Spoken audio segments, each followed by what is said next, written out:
Today on Land Beat, we're going to be talking about TSI, both past and future, to ensure a healthy forest for more wildlife and hunting success. When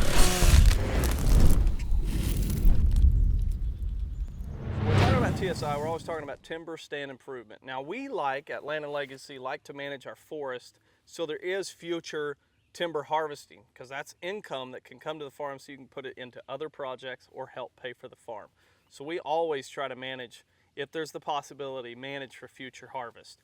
Now, we also want to do a tweak so it's not detrimental to the wildlife that we love and manage for. So on this site though, usually there's a healthy balance with that landowner's goals. Yeah, and on this site there's some TSI that's been done, it looks like at multiple times, but it failed to address one major issue with timber stand improvement. And so we're here to talk about that.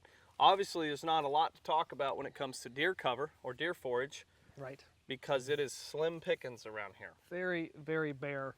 You can tell that there's been fire on the ground too with some of the stumps that had been previously cut.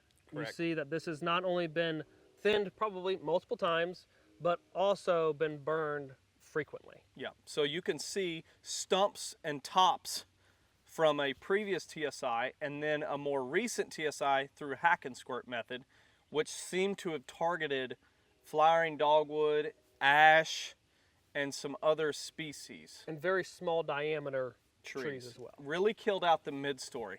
Now this TSI and this woodlot, this is something that a lot of people will probably face when they start timber stand improvement. Two main errors made in this that we can all learn from. One being fail to open the canopy. Fail to open the overstory so we get more sunlight to stimulate new growth or future oaks. This is an oak hickory dominated landscape, and it should certainly have 3 layers of oak hickory all the way down to the understory. The other main error was it was not addressed killing oaks. So the previous people who did the TSI did not kill any oaks and treated it as if all oaks were good, it appears, because no oaks are dead, and we are very high basal area, very high stems per acre, if you will, of oaks, and a lot of them are junk. So we have a very stressed out forest just because they failed to address the stressed, diseased, lower value oaks.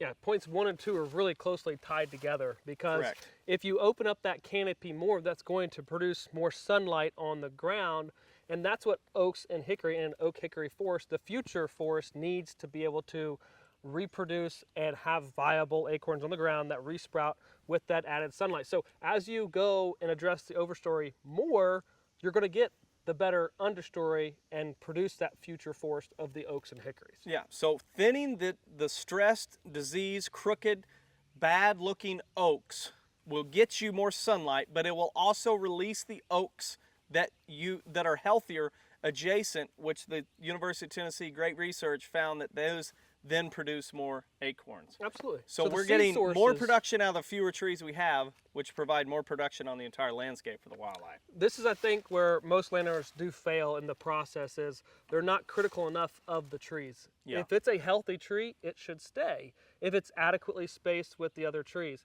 But if it is diseased, and if it is weak, it needs to go. And I think that even if it's a white oak. Yeah, that culling process is hard for people to see that or differentiate that, or just get to the point where they can feasibly say, you need to go despite the species of oak that it may be. We're here to say, open up that canopy, produce the future forest, and not what you're just looking at like what we're seeing here. So the TSI would also help increase timber value, more acorns, more habitat, overall understory. Create a healthier landscape. Go big or go home. Yeah.